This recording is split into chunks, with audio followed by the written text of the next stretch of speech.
마음속에 주시는 그 하나님의 말씀을 잘 이해한다면 우리 삶 가운데, 여러분 삶 가운데 아주 확실한 형통하기 위한, 성공하기 위한 확실한 발판이 되는 귀한 시간이 될 줄 믿습니다. 그래서 우리가 하나님의 말씀을 우리가 거저받은 이 은혜의 복음, 새 언약을 정확하게 여러분 이해하시길 바랍니다. 오늘 제목 보니까 이렇네요. 제목 한번 읽어보겠습니다.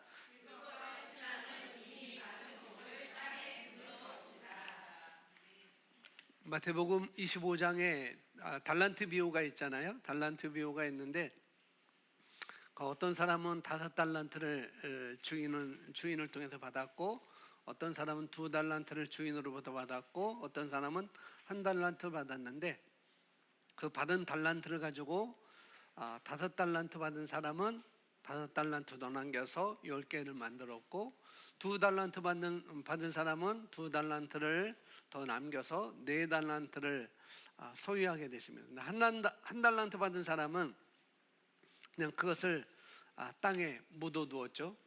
분명히 그것을 활용하고 그것을 사용하고 그것을 내가 투자를 하든지 뭐를 하면은 분명히 배로 받게 된다는 사실을 성경은 또 우리에게 보여주고 있고, 그 일을 우리가 어떻게 할 것인지. 그런데 땅에 묻어두었던 사람은 나중에 보니까 있는 것도 빼앗겨 가지고 더 있는 사람에게 남겨준 사실을 달란트 비유나 문화 비유에서 이렇게 우리가 성경에서 볼 수 있습니다. 오늘 말씀도 우리가 율법적인 신앙, 내 어떤 자신의 노력으로 내 힘으로 뭔가를 이루려고 하는 사람은 이미 예수님께서 십자가에서 우리를 위해서 이뤄 놓으신 그 이미 받은 복을 땅에 묻어두는 것과 똑같다는 거예요. 그래서 우리가 옛 언약 모세의 율법의 그런 신앙으로 갈 것인지, 아니면은 새 언약 신약의 말씀으로 우리가 살 것인지 아주 정확히 여러분 이해하시길 바랍니다. 요한복음 10장 10절에 보니까 우리가 너무나 잘 알고 있는 말씀인데요, 이런 말씀이 있습니다. 도둑이 오는 것은 도둑질하고 죽이고 멸망시키는 것뿐이요, 내가 온 것은 양으로 생명을 얻게 하고 더 풍성히 얻게 하려는 것이라. 도둑이 오는 것은 이렇게 얘기하면서, 내가 온 것은, 예수님이 온 것은 양으로 생명을 얻게 하고 더 풍성히 얻게 하려는 것이라. 예수님이 오심을 통해서 우리에게 더 이미 풍성히 얻게 하셨다는 거죠. 예수님이 이 땅에 오신 것, 우리에게 오신 것은 풍성한 삶을 주기 위해서 오셨다, 이렇게 말씀을 하고 있잖아요. 그러니까 십자가 위에서 우리의 모든 질병과 고통과 어떤 장애를 홀로 예수님은 다 짊어지셨죠. 그걸 통해서 하나님의 은혜는 우리가 오늘 당장 누릴 수 있는 이 새 언약이라는 것, 예수님께서 십자가에서 이루신 그 이미 우리에게 주신 복은 오늘 당장 우리가 누릴 수 있는 새로운 언약이라는 것입니다. 내가 당장 지금 오늘 누릴 수 있다는 거죠. 그러니까 모세의 율법으로, 모세의 언약으로 우리가 돌아가려고 하면은 혼란스럽고 삶이 어려울 수밖에 없는 것이죠. 그러니까 율법 아래서 모세의 율법, 그 옛 언약에서 벗어나지 않겠다고 고집을 부리는 것, 나는 그대로 내 어떤 힘으로 해볼 거야, 내 노력으로 해볼 거야 라고 이런 것들을 버리지 않는 사람은 얼마나 어처구니 없는 사람인 줄 우리가 아셔야 된다는 거죠. 한번 여러분 생각해 보세요. 여러분이 다 지금 직장을 다닌다고 생각을 하시고 회사에서 여러분을 승진시키려고 해요. 승진시키려고 하고, 그 다음에 대폭 그 연봉도 올리려고 합니다. 3배로 올리려고 해요. 승진시키고 연봉도 3배로 올리려고 해요. 그리고 내가 살고 있는 집이 지금 그렇게 좋은 집이지만 더 좋은 집으로 내가 집을 또 마련해 주겠다. 그리고 차를 타고 다니는데 그러니까 차도 이제 좀 바꿔야 되겠어. 그래서 좋은 차로 이렇게 바꾸려고 승진시키고 연봉도 3배로 올려주고 그 지금 살고 있는 집보다 더 좋은 집으로 공짜로 더 집까지 주려고 하고, 차도 그냥 공짜로 다 주려고 해요. 지금보다 훨씬 좋은 차를 주려고 하는데, 그런데 이제 그런 계획을 갖고 있어요. 그래서 인사부서에서 계약서를 가지고 내려옵니다. 이제 그걸 주는 거예요.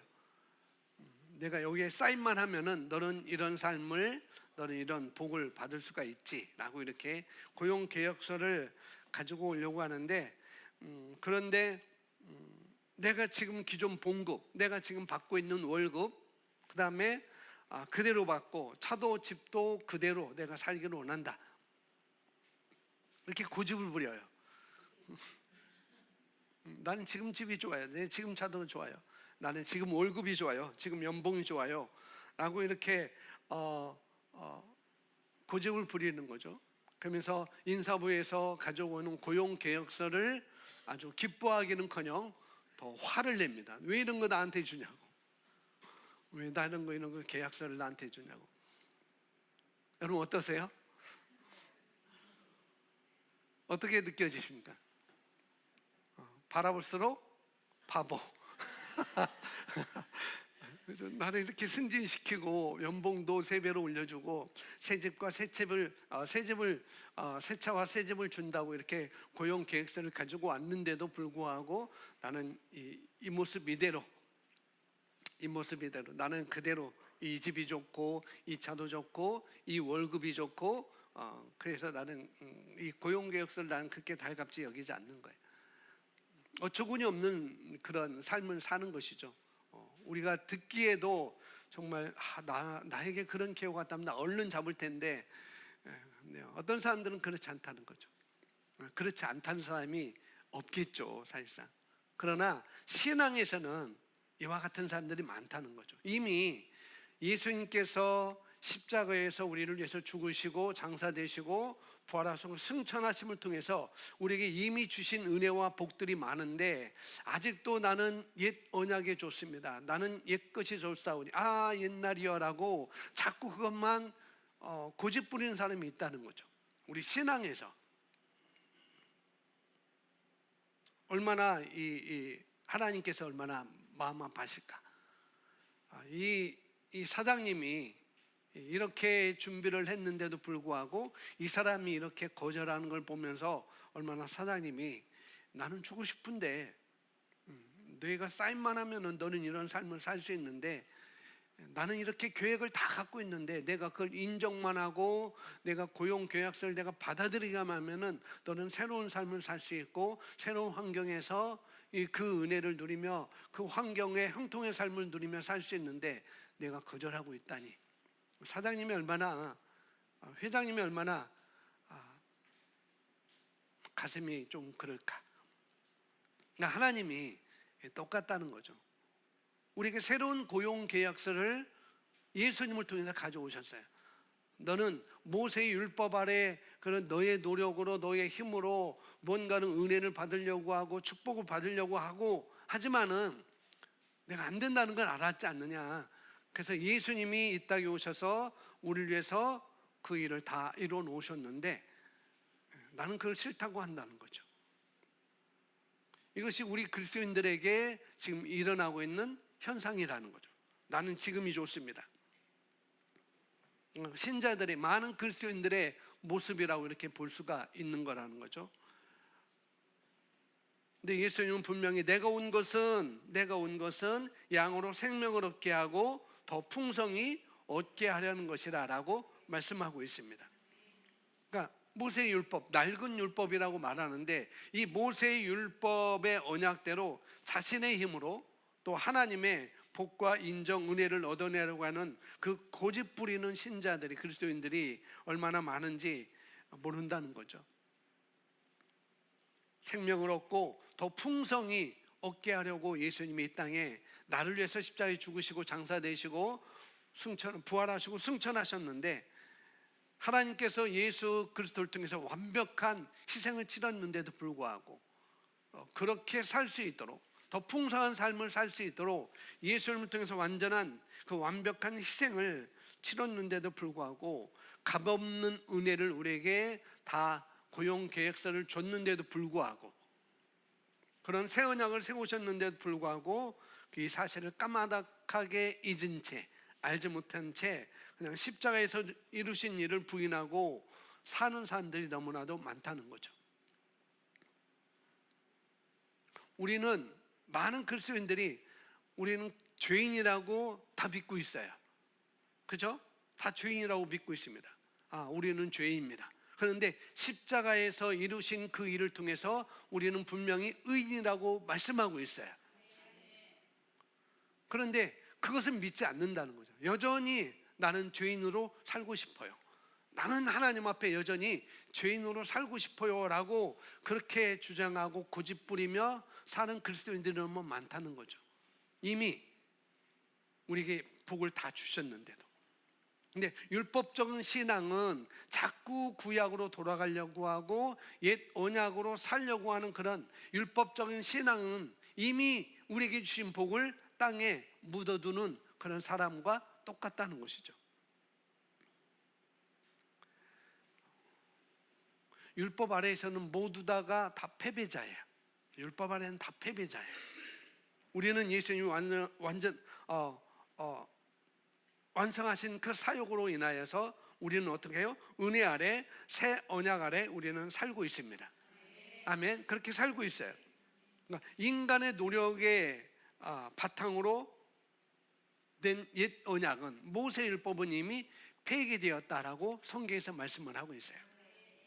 그래서 히브리서 8장 13절에 그것을 말씀을 해주고 있는데, 함께 보겠습니다. 새 언약이라 말씀하셨음에 첫 것은 낡아지게 하신 것이니 낡아지고 쇠하는 것은 없어져 가는 것이니라. 아멘. 다시 한번 있습니다.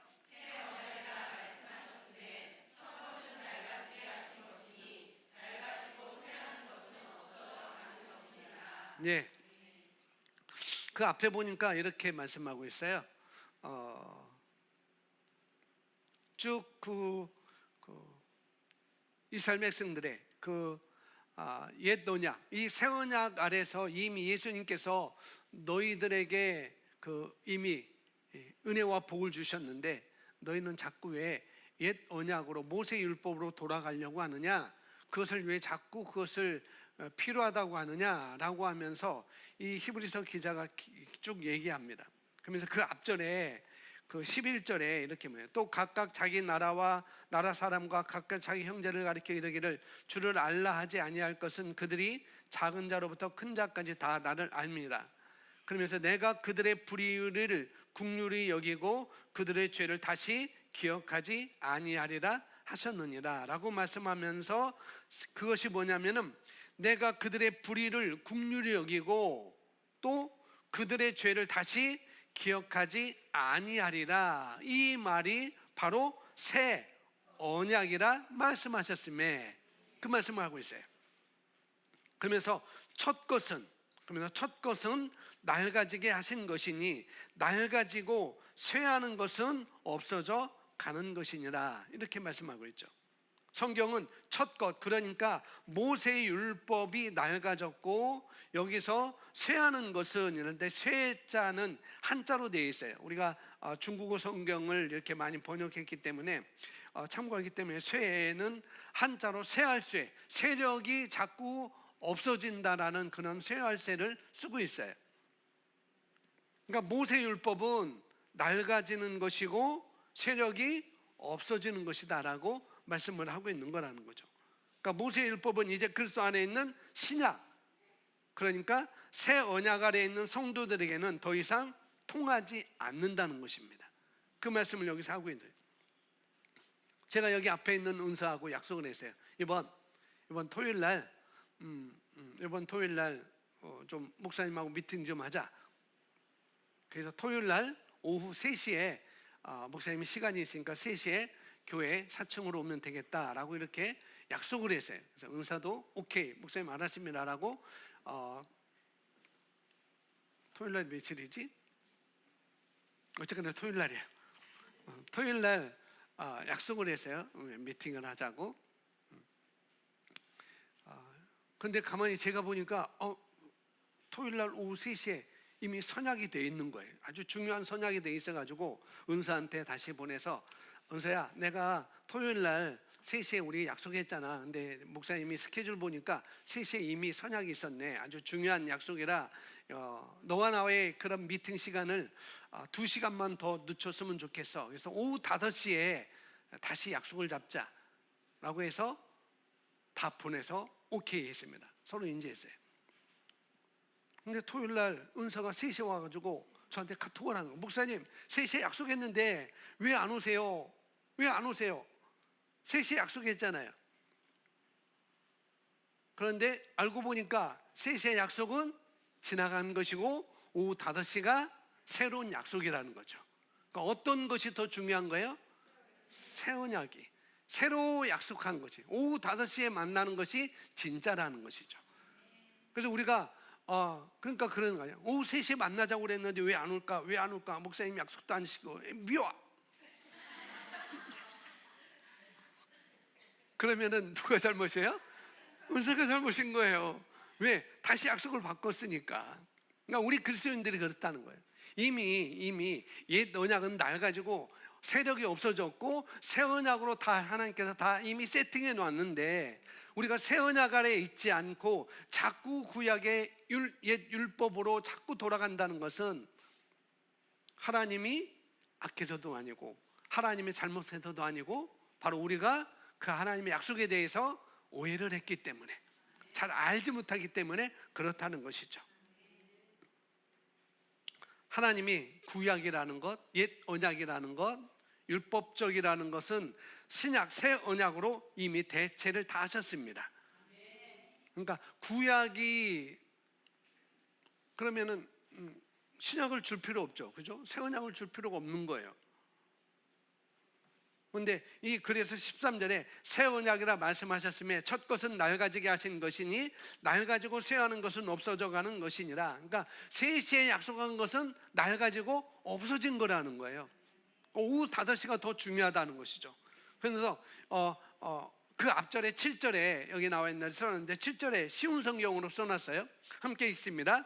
만일 첫 번째 언약이 아무 문제가 없다면 두 번째 언약이 필요 없을 것입니다. 예, 첫 번째냐, 오후 3시에 만나자라고 이것이 아무 문제가 없다면 두 번째 언약이 필요 없을 것이다. 5시에 만나자, 이것이 필요 없을 거라는 거죠. 그러니까 영어 리빙 바이블은 이렇게 써놨어요. 잘 보시면 구약은 통하지 않았다. 그렇지 않았다면 그것을 대체할 새 언약이 나올 필요가 없었으리라. 하나님이 직접 옛 언약에서 흠을 발견하였다라고 리빙 바이블에 이렇게 직역하면 이렇게 나옵니다. 그러니까 이것을 최대한 우리가 객관적으로 보면, 우리가 여태껏 보고 들은 그런 예를 우리가 잠시 머릿속에서 다 지워버리고, 사람들이 말이 아니라 사람들이 이랬대 저랬다 그런 말이에요. 철저히 성경의 근거로 우리가 추론해 보면은 7절에 보면은 구약에 아무런 문제가 있다면 없다면 구약에 아무런 문제가 없다면 왜 하나님이 굳이 새로운 언약을 세우기 위해서 귀중한 독생자를, 예수님을 십자가에 달리게 하셨을까? 그런 얘기를 하는 거죠. 율법, 모세 율법, 옛 언약에 근본적인 하자가 없는데 왜 굳이 하나님께서 비싼 대가를 치르실 필요가 있을까? 7절은 그 말씀을 하고 있는 것입니다. 십자가는 하나님이 구약에서 흠을 발견하시고 새로운 언약으로 대체하기로 결정하셨다는 증거물이 바로 십자가인 것입니다. 모세 율법으로는 이것이 뭔가를 자기 백성을 의롭게 할 수 없고 자꾸 뭔가를 해야 되고 이들이 자기 노력과 자기 공력을 쌓아야 되는 것을 알기 때문에 이게 안 되는구나. 그걸 발견하고 이제는 예수님이 십자가에 지게 하셔서 새로운 언약을 우리에게 주셨다는 것입니다. 하나님은 아들 예수님을 통해서 새로운 언약을 세워서 우리를 죄에서 영원히 구원해내시기로 십자가로 결정을 하신 거라는 거죠. 그것이 저와 여러분을 향한 하나님의 놀랍고도 무조건적인 사랑이에요. 이것이 은혜입니다. 하나님은 율법으로는 세상의 그 누구도, 이 세상에 있는 그 누구도 의로워질 수 없다는 사실을 예수님 하나님이 아셨던 것이죠. 오직 아들의 피로서만이, 오직 독생자 예수 그리스도의 피로만이 의로운 사람으로 변화시킬 수 아셨기 때문에, 그래서 구약은, 옛 언약은 첫 것은 낡아지는 것이고, 그래서 우리에게 새로운 언약을 주셨다라고 이렇게 말씀을 하고 있습니다. 이스라엘 백성들, 이스라엘 역사 가운데 율법의 언약 아래서 살면서 1500년 동안, 이스라엘 백성이 1500년 동안 율법으로 의로워진 사람은 단 한 명도 없다는 거예요. 단 한 명도 없습니다. 자, 사무엘상 13장 14절에 이렇게 말씀하겠는데 함께 읽어봅니다. 여호와께서 그의 마음에 맞는 사람을 구하여 여호와께서 그를 그의 백성의 지도자로 삼으셨느니라 하고, 무슨 말이냐면 이제 다윗을, 이스라엘의 사울 뒤로 다윗을 이제 왕으로 삼기 위해서, 백성의 지도자로 삼기 위해서 세우는 그 장면이 이 13장이거든요. 사무엘 선지자가 사울 왕을 이어서 두 번째 초대 2대 왕을 세우기 위해서 사람을 찾으러 갔는데 이새의 집으로 갔잖아요. 이새의 집으로 갔는데 엘리압도 아니고 누구도, 얘는 깜이다. 사무엘이 장자를 보니까, 장손을 보니까 깜인 거예요. 깜이 뭔지 알죠? 깜인 거예요. 얘는 대통령 깜이야, 얘는 장군 깜이야. 그런 깜을 본 거예요. 근데 하나님은, 야, 내가 볼게 그 깜이 아닌데 치워, 패스. 또 보니까 얘 그 깜인 것 같아. 사무엘이 그럼 얘인가? 얘는 덜 깜이네. 하나님도 걔는 덜 깜이야. 또 없어? 라고 하니까 저기 밖에 양을 치고 있는 다윗 막내가 있습니다. 데려와 봐라 하니까 하나님이 얘가 깜이다, 그 말을 하는 거죠.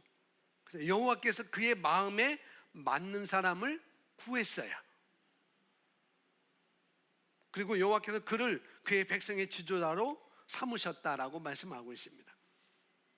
누구 얘기면 다윗 얘기예요. 다윗. 사도행전 13장 22절에도 신약 성경에서도 말하고 있습니다. 함께 읽습니다. 시작. 내가 이새의 아들 다윗을 만나니 내 마음에 맞는 사람이라 내 뜻을 다 이루리라 하시신.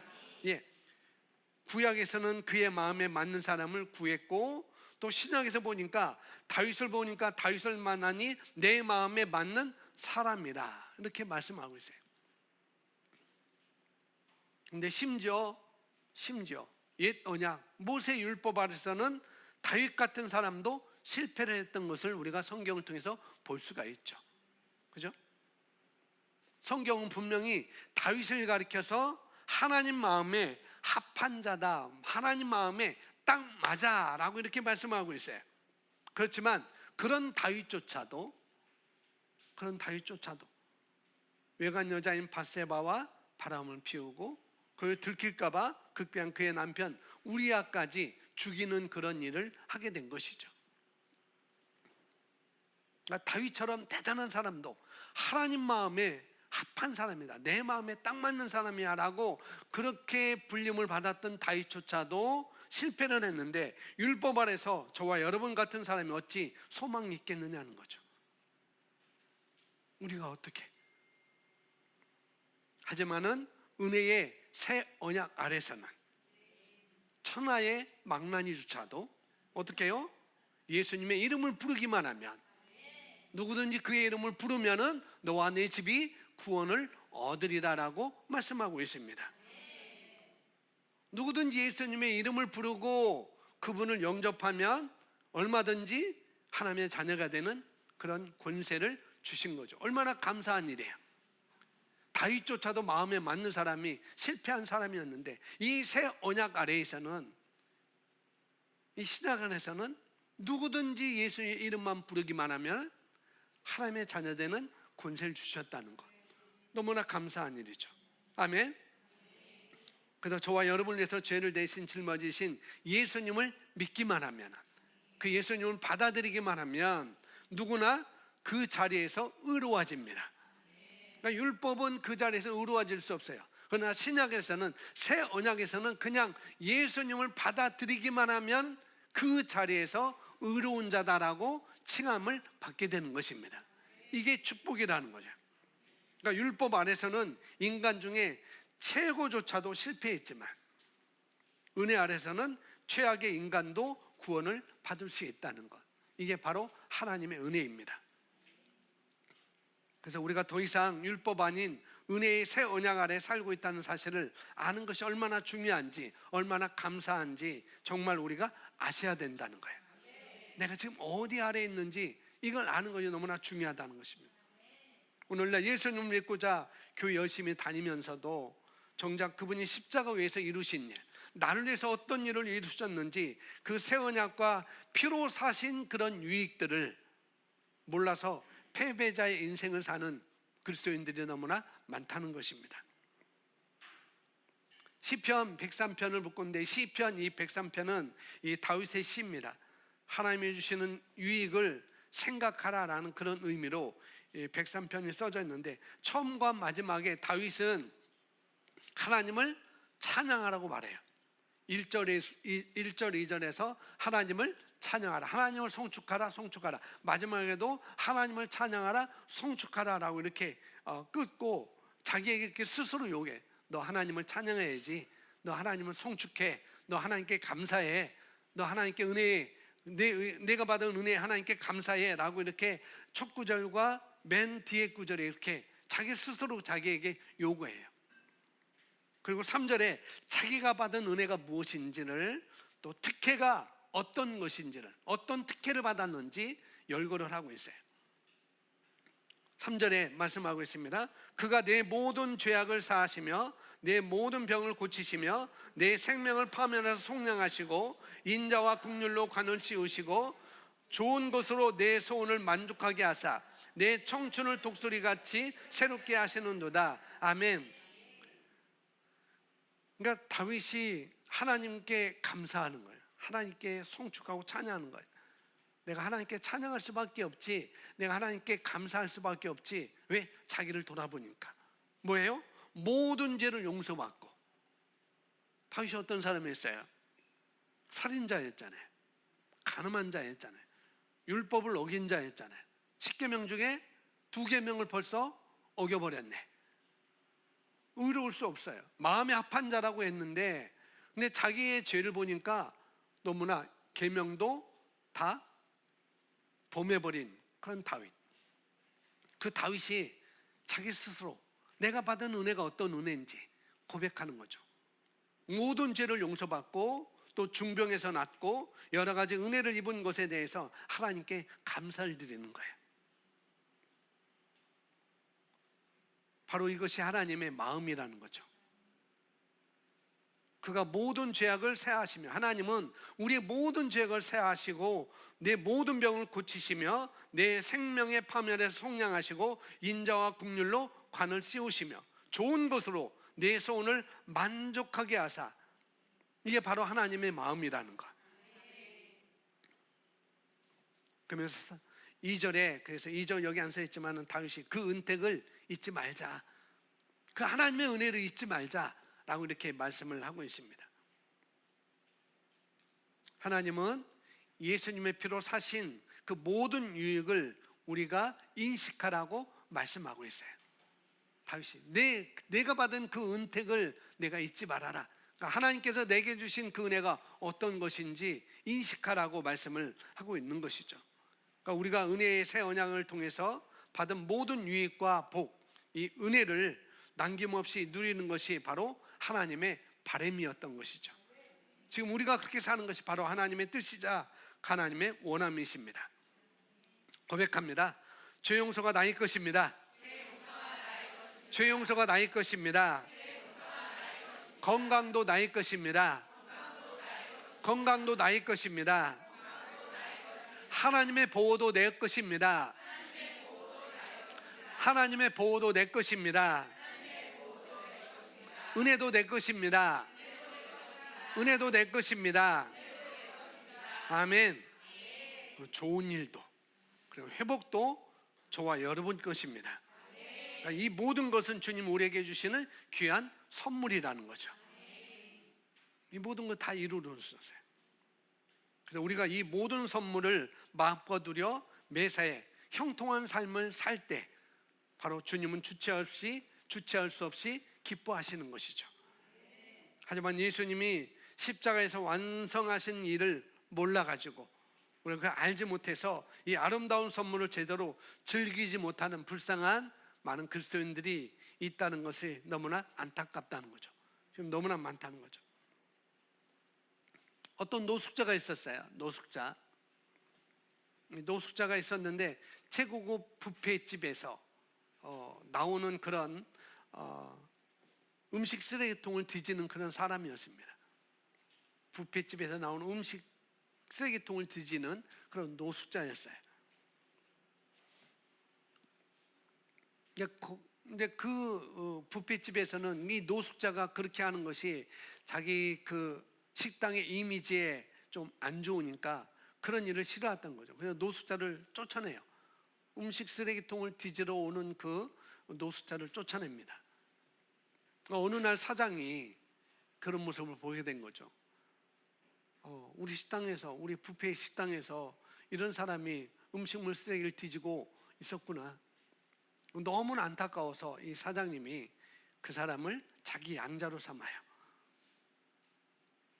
그리고 너 이제 이거 여기 안 뒤져도 돼. 이 식당에 있는 음식, 뷔페에 있는 모든 종류의 음식이 다 내 것이야. 내가 마음대로 먹을 수 있어. 양자로 삼고 그렇게 얘기를 해줬어요.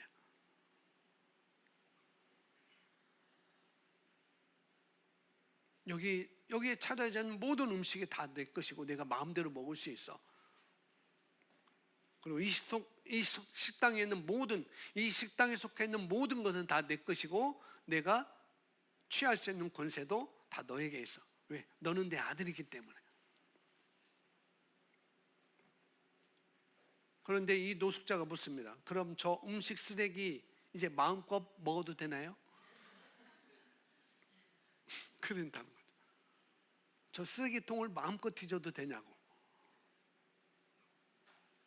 여러분 식당 주인이라면 이 질문에 어떻게 답하실까요? 자기 양자로 삼았어요. 이제는 이 식당의 모든 음식은 다 내가 마음대로 먹을 수 있어. 그런데 이 양자된 이 노숙자가 뭐라고 말해요? 저 음식 쓰레기통에 있는 음식을 내가 마음껏 먹어도 되냐? 그 질문에 여러분 어떻게 답해 줄 수 있습니까? 뭐라고 답해 줄 수 있어요?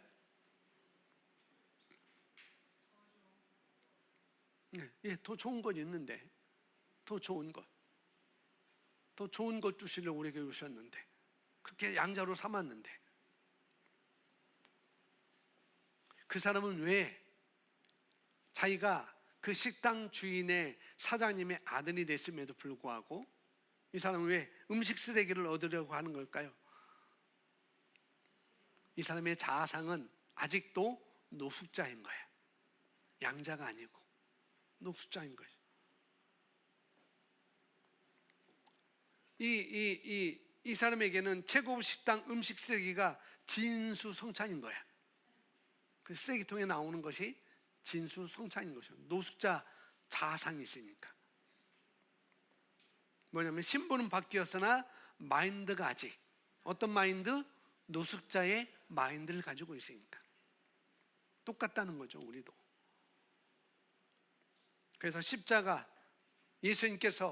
하나님께서 그 아들 예수 그리스도를 우리를 위해서 더 풍성한 삶을 살도록 하기 위해서 이미 예수님께서 십자가에 죽으시고 장사되시고 부활하시고 승천하심을 통해서 예수님께서 홀로 완성하신 은혜를 우리에게 다 이미 주셨지만, 근데 우리 마인드를 새롭게 하지 않으면은 아미 우리에게 주은 거라도 뭐예요? 땅에 묻어두은 거나 마찬가지라는 것이죠. 이 사람이 자꾸 이 마인드가 안 바뀌니까, 생각이 안 바뀌니까 자꾸 음식 쓰레기통을 뒤지는 거예요. 아들이 됐음에도 불구하고 그냥 노숙자의 자상으로 계속 살아가는 것이죠. 안타깝게도 이런 모습이 우리 그리스도인들에게도 똑같이 나타나고 있다는 것이죠. 그럼 이제 음식 쓰레기통을 좀 뒤져도 되나요? 나오는 걸 먹어도 되나요? 이런 질문이 계속 이 사람은, 이게 우리의 생각이 바뀌지 않으면은, 우리 마인드가 바뀌지 않으면, 내가 지금 어디 아래에 있는지, 내가 지금 무엇을 받았는지, 내가 무엇을 가졌는지를 우리가 생각을 새롭게 하지 않으면은 여전히 이 사람이 그러면 이제 이 음식 쓰레기를 좀 내가 먹어도 되나요? 라고 자꾸 돌림 노래를 한다는 거죠.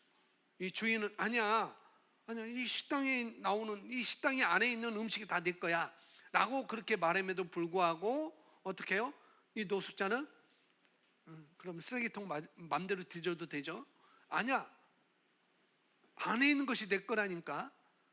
쓰레기통 맘대로 뒤져줘? 아무 때나 와서 뒤져도 되죠? 자꾸 하나님은 이렇게 말씀하시는데, 이 노숙자, 이 마인드를 가진 이 양자는 자꾸 쓰레기통, 음식물 쓰레기통 뒤져도 되냐고, 아무 때나 와서 뒤져도 되냐고 자꾸 돌림 노래를 부르는 거예요. 돌림 노래가 뭔지 알지? 자꾸 그러는 거예요. 그러니까 우리가 마인드가 바뀌지 않으면은, 생각이 바뀌지 않으면 똑같다는 거죠. 아직도 우리가 새 언약 아래에 있는데 우리의 마인드가 바뀌지 않으면은 여전히 우리가 어떻게 해요? 옛 언약 아래에서 맴돌고 있을 수 있다는 거예요. 그래서 율법적 신앙은 이미 받은 복을 어디에? 땅에 묻어두는 거와 똑같은 거라는 거죠. 참 슬픈 이야기입니다. 그죠?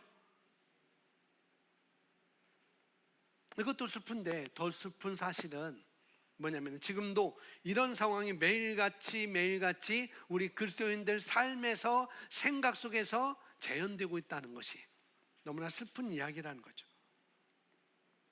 예수님이 십자가에서 생명과 맞바꾸어 주신 그런 유익들, 그런 은혜, 그런 유산, 그런 기업들을 알지 못하는 신자들이 너무나 많다는 것이죠. 지금 우리에게 필요한 것은 이런 모세의 율법이 아니라, 옛 언약이 아니라 뭐예요?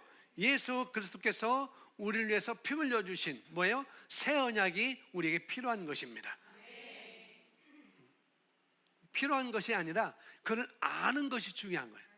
아는 것이 필요해요. 이미 그건 다 이루어졌어요. 이게 필요치 않아요. 단지 우리가 그걸 아는 것이 중요하다는 것이죠. 그래서 호세아서 4장 6절에 우리가 잘 알고 있는 말씀이 이렇게 말씀하고 있어요. 내 백성이 뭐가 없으므로? 지식이 없으므로. 내 백성이 지식이 없으므로 망한다고 이렇게 말씀을 하고 있어요. 하나님은 내 백성이 지식이 없으므로 망하는도다라고 탄식하셨습니다. 저와 여러분, 그런 백성이 되지 맙시다. 아멘.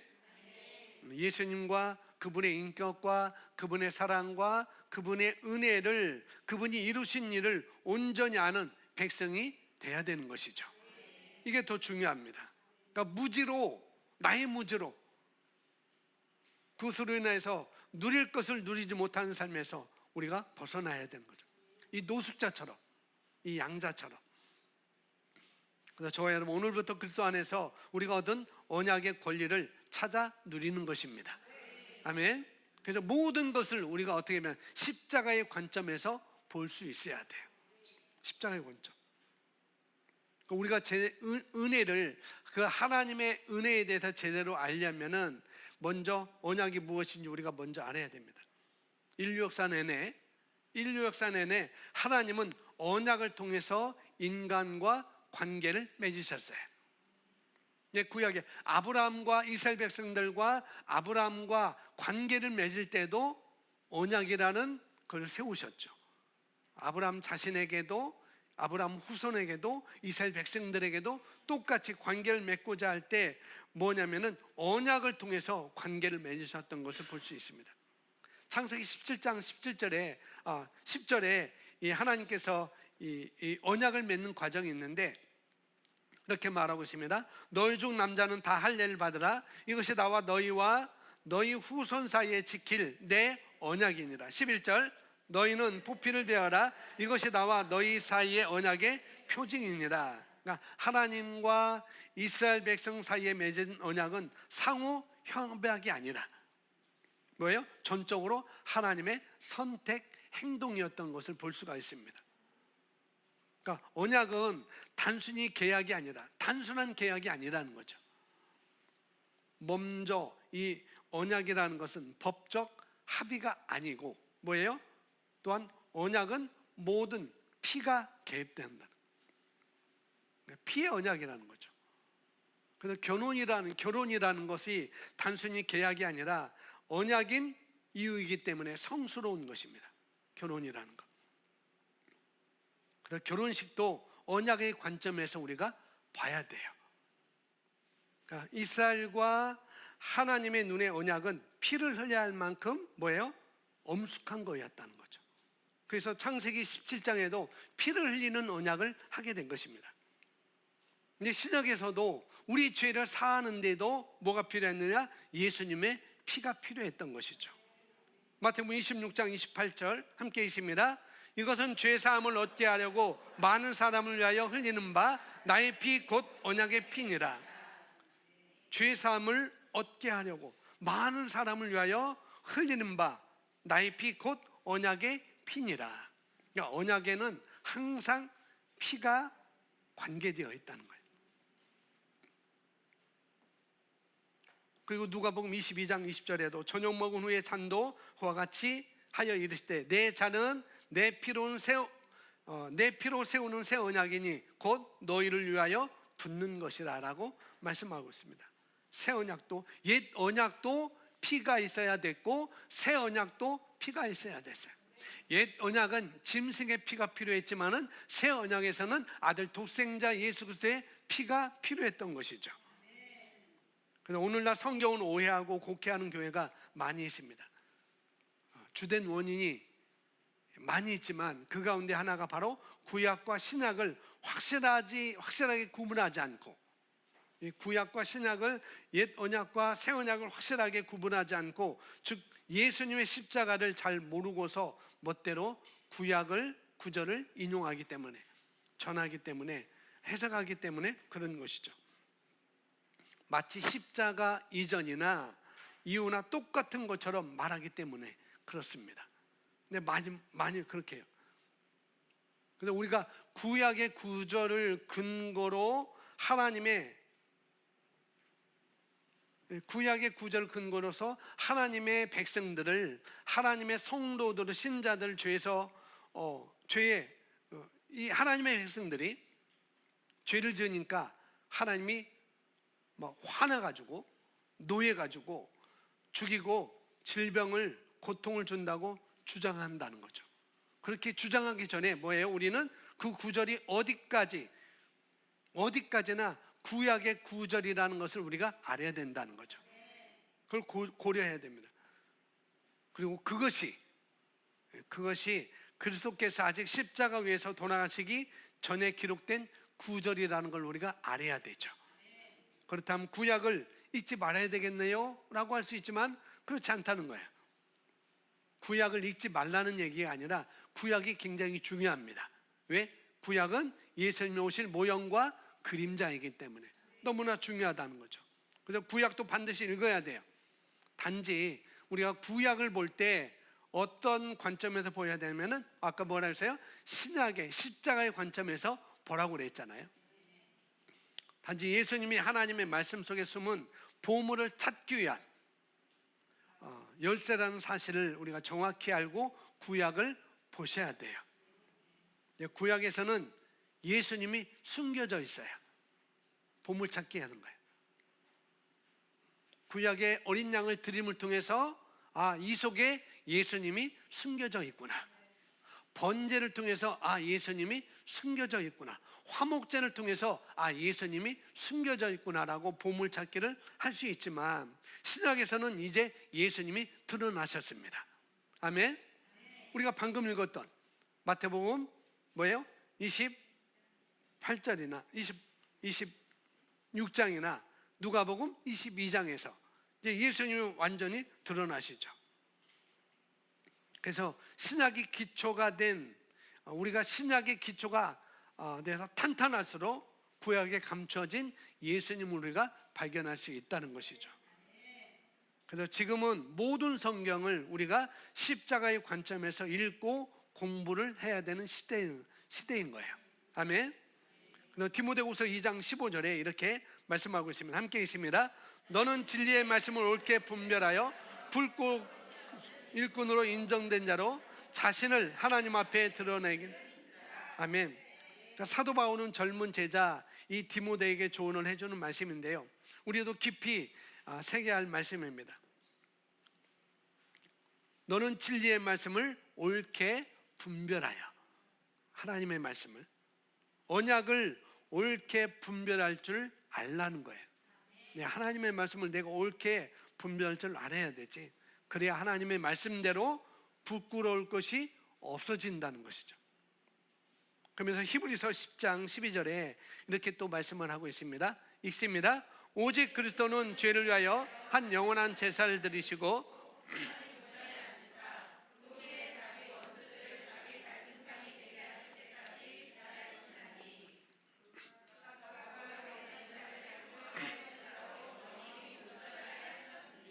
아멘. 오직 그리스도는 죄를 위하여 한 영원한 제사를 드리시고 하나님 우편에 앉으사 그 후에 자기 원수들 자기 발등상이 되게 하실 때까지 기다리시나니 그가 거룩하게 된 자들을 몇 번의 제사로? 한 번의 제사로 어떻게? 영원히 온전하게 하셨느니라. 예수님이 십자가 위에서 죽으시고 장사되시고 부활과 승천함으로 우리의 모든 죄를 매번이 아니라 단번에 사하셨다는 사실을 우리가 정확히 알아야 된다는 거죠. 그렇게 알고 나면 누군가 구약의 구절을 인용해서 우리에게 말할 때 하나님이 너를 연단시키기 위해서, 너의 영적 성장을 위해서 너에게 질병을 주시는 거야, 이런 징벌을 통해서 너를 단련하시는 거야, 그런 말에 우리는 쉽게 넘어가지 않는 거라는 거죠. 아멘. 마태복음 8장 16절에 또 이렇게 말씀합니다. 저물매 사람들이 귀신 들리는 자를 많이 데리고 예수께 오거늘 예수께서 말씀으로 귀신들을 쫓아내시고 병든 자들을 다 고치시니 이는 선지자 이사야를 통하여 하신 말씀에 우리의 연약한 것을 친히 담당하시고. 아멘. 예수께서 말씀으로 귀신들을 쫓아내시고 병든 자들을 다 어떻게 했대요? 고치셨대요. 누가 고쳤어요? 예수님이. 그 병이 그 사람에게 은혜가 되고 그 사람의 축복이 되면은 예수님을 고칠 필요가 있었을까요? 없을까요? 없었죠. 근데 아직도 어떤 사람들은 이 질병이 내가 하나님의 은혜를 깨닫기 위해서 주는 거야,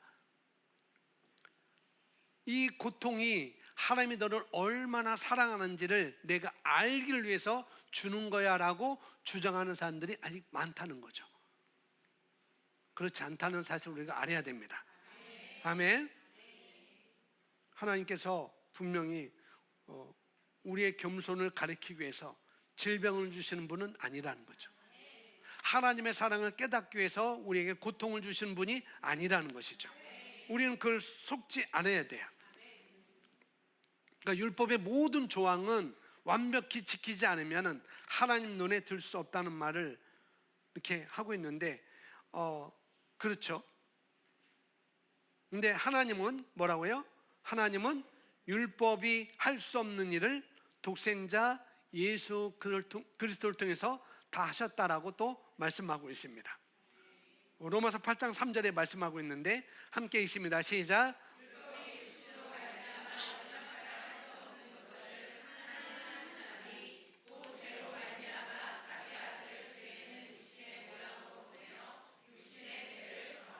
아멘.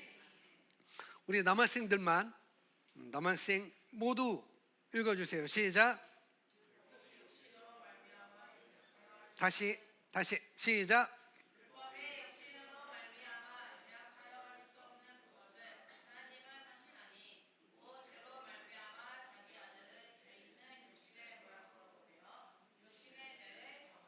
아멘. 세 사람 목소리만 제게 들리는데, 율법이 뭐가? 율법이 육신으로 말미암아 연약하여 할 수 없는 그것을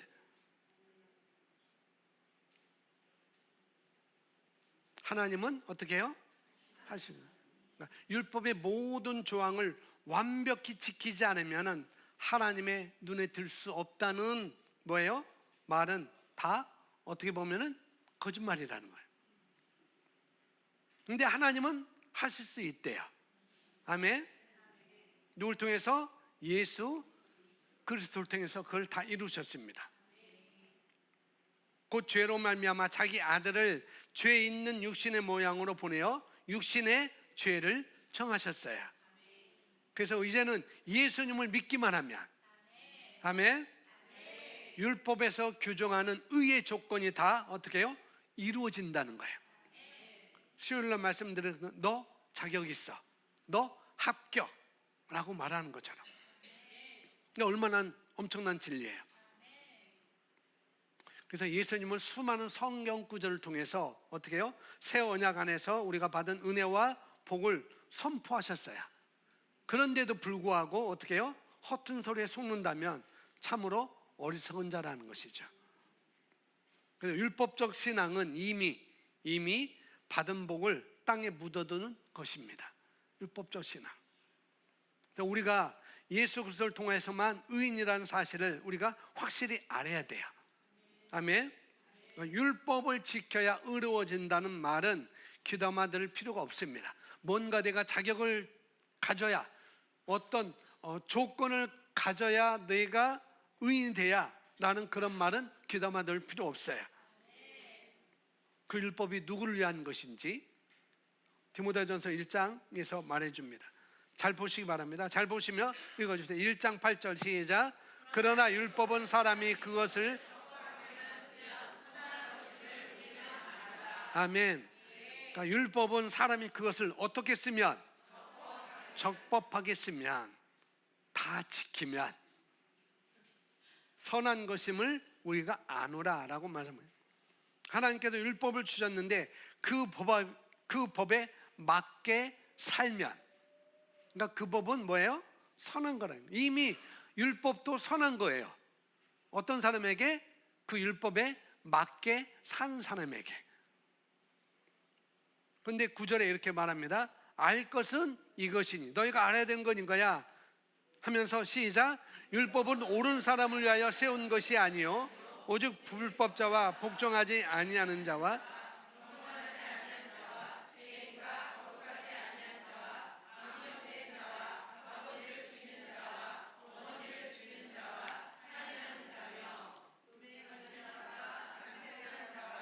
인신매매를 하는 자와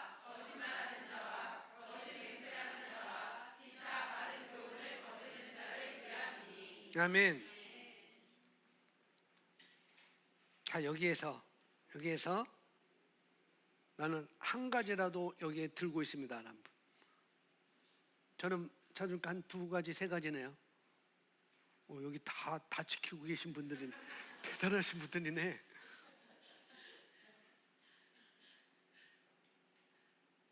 바른 교훈을 거스리지 않나요? 거스리죠. 거짓 맹세하지 않나요? 뭐 꼭 지켜줄게. 거짓말 하지 않나요? 거짓말 하죠. 이런 나를 위해서 율법이 필요한 거라는 거죠. 율법은 옳은 사람을 위해서 세운 것이 아니래요. 그래서 그것을 다 열거를 하죠. 이 디모데전서 1장 9절부터 10절 말씀까지 무슨 말인지 다 아시겠죠? 그러니까 율법이라는 것은 그리스도 안에서 의로워진 신자들 위한 것이 아니라는 거예요. 율법은 은혜의 새 언약 아래 놓인 사람들에서 이 사람들, 이게 은혜 새 언약 아래에 있는 사람들에게 적용되지 않는 것입니다. 설령 내가 거짓말을 할지라도, 거짓 맹세를 할지라도 이것은 우리에게 율법은 적용되지 않다는 거죠. 그러니까 율법은 의롭지 못한 자들, 그러니까 예수님을 구주로 영접하지 못한 자들에게 필요한 것이 바로 율법이라는 것입니다. 우리에게 뭐가 필요해요? 새 언약, 새 언약이라는 것. 예수님께서 십자가에서 이미 나에게 하나님의 사랑과 은혜에 관한 모든 것들 다 이뤄 놓으셨다는 것. 그러니까 율법의 목적은 불신자들이 자신의 한계를 깨닫고, 나는 이렇게 할 수밖에 없구나, 자신의 한계를 깨닫고 주님을 찾아오게 하는 것이 바로 율법이에요. 바울은 갈라디아에서 율법의 목적을 잘 설명하고 있습니다. 3장 24절 함께 있습니다. 이같이 율법이 우리를 그리스도께로 인도하는 초등교사가 되어 우리로 하여금 믿음으로 말미암아 의롭다함을 얻게 하렵니다. 25절 믿음이 온 후로는 우리가 초등교사 아래에 있지 아니. 율법이 우리를 그리스도께로 인도하는 초등교사가 된다. 그래서 우리로 하여금 초등교사는 우리로 하여금 믿음으로 말미암아 의롭다함을 얻게 하려 함이라. 이게 율법의 목적이라는 거죠. 우리 자신의 노력으로 어떻게 해요? 하나님의 완벽한 기준에 이를 수 없다는 것을 보여주는 것이 바로 율법의 역할이라는 것입니다. 따라서 율법은 우리를 의롭게 하시는 예수님께로 인도하는, 이끄는 안내자인 것입니다. 내비게이션인 거예요. 그래서 율법이 필요하긴 하지만 어디까지나 하나님이 그것을 주신 목적 안에서만 필요하다는 거죠. 아멘. 하나님은 우리를 예수님께로 인도하기 위해서 율법을 주셨습니다. 끝까지 지키라고 주신 거 아니에요. 우리가 잘 이해해야 됩니다. 왜 그러냐면 예나 지금이나 그걸 다 지킬 수 있는 사람이 세상에 없기 때문에. 거짓말 하잖아요. 거짓 증거하지 말라고 그랬는데, 탐내지 말라고 그랬는데, 새 제품이 나온대. 새 제품이 나온대. 저거 좋겠다. 그런 탐심.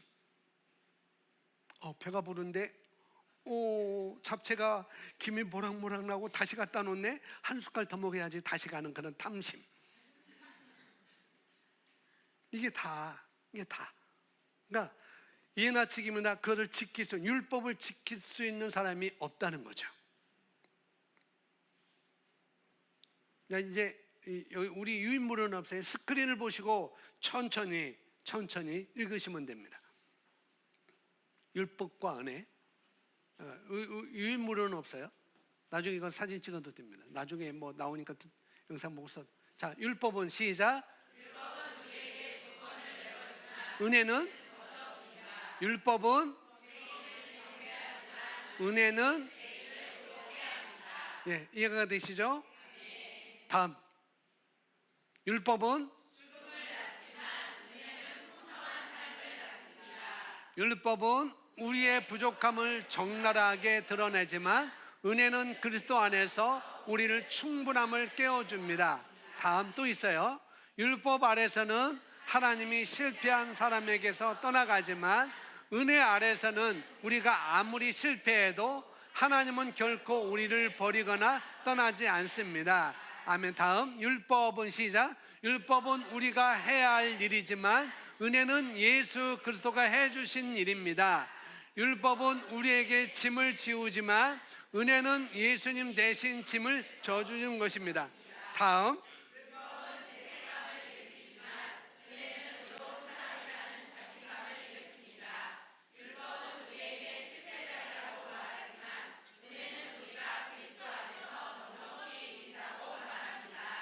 또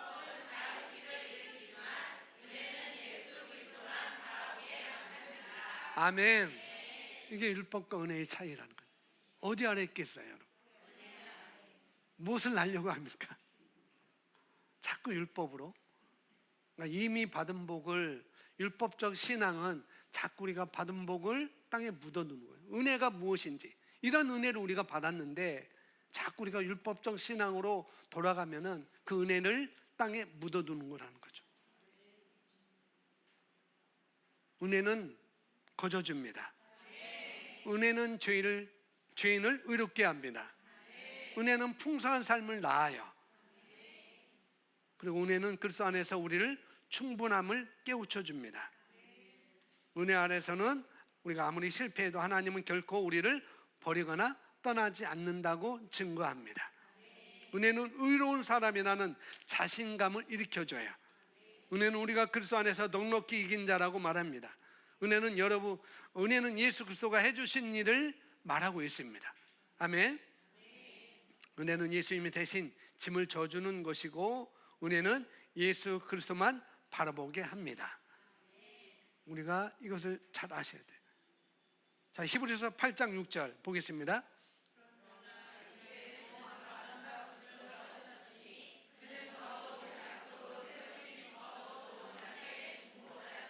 아멘. 더 좋은 약속으로 세우신 은혜의 새 언약이 바로 율법의 언약보다 훨씬 더 좋지 않은가요? 라고 말씀하고 있는 거예요. 율법보다 은혜가 더 좋은 거라고. 이것이 예수님께서 우리를 위해서 해주신 일입니다. 그래서 은혜와 율법을 섞으면 안 돼요. 뭐 하면 안 된다? 섞으면 안 됩니다. 그래서 두 언약 사이에, 옛 언약과 새 언약 사이에 오락가락하는 교회가 아닌 은혜의 새 언약 아래 세워진 교회를 우리가 다녀야 되는 것이죠. 그게 중요합니다. 하나님의 말씀을 옳게 분별할 줄 모르면 우리가 혼란에 빠질 수 있어요. 우리는 이것을 뒤죽박죽이라고 이렇게 말씀했어요. 뒤죽박죽. 하나님이 가끔은, 하나님이 가끔은 우리 죄 때문에 화를 내지시만 가끔은 은혜로 인해 우리에게 복 주기를 원한다는 주장, 이게 틀린 거라는 거죠. 하나님은 가끔이에요. 하나님은 가끔 우리를 기뻐하지만 우리가 죄를 지을 때면은 잠시 관계를 끊으신다는 주장, 이것도 틀린 것입니다. 그래서 우리는 이것을 뒤죽박죽 주장이라고 말씀을 드릴 수 있어요. 그런데 이런 뒤죽박죽, 이런 주장, 이런 신앙은 평생 우리 평안과 확신의 삶을 살 수 없어요. 은혜의 삶을 살 수 없습니다. 그래서 새 포도주는 낡은 부대에 담지 않는다라고 말씀을 하고 있습니다. 왜 그러냐면은 포도주와 부대 모두 망치기 때문에. 자, 마가복음 2장 22절 함께 읽고 우리 이제 말씀을 마무리하겠습니다. 함께 읽습니다. 시작. 새 포도를 낡은 가죽 부대에 넣는 자가 없나니.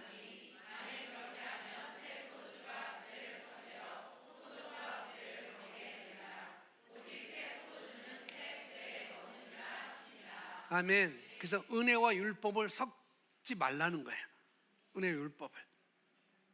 은혜가 뒤섞이면 율법을 깨우치는 힘이 상쇄해집니다. 반대로 자신의 노력으로 하나님의 임재와 은혜를 얻으려고 하면 자격 없이 거저 주시는 은혜라는 것을 우리가 그 은혜의 본질을 우리가 흐려지게 되는 것이죠.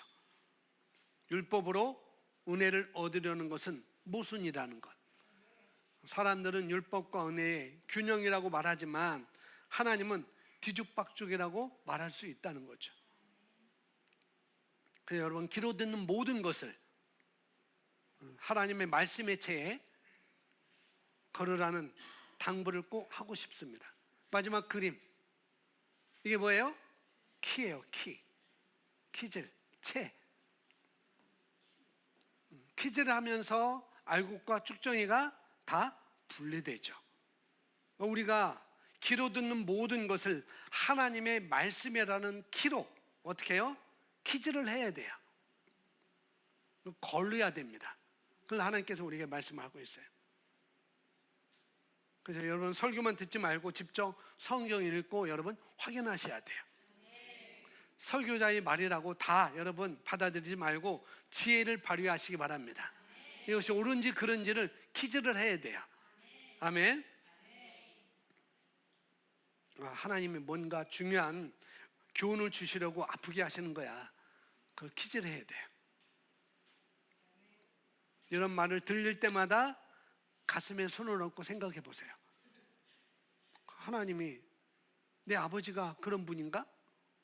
나를 아프게 해서 하나님의 사랑을 깨닫게 하시는 분인가? 가슴에 손을 얹고 우리가 생각을 해봐야 됩니다.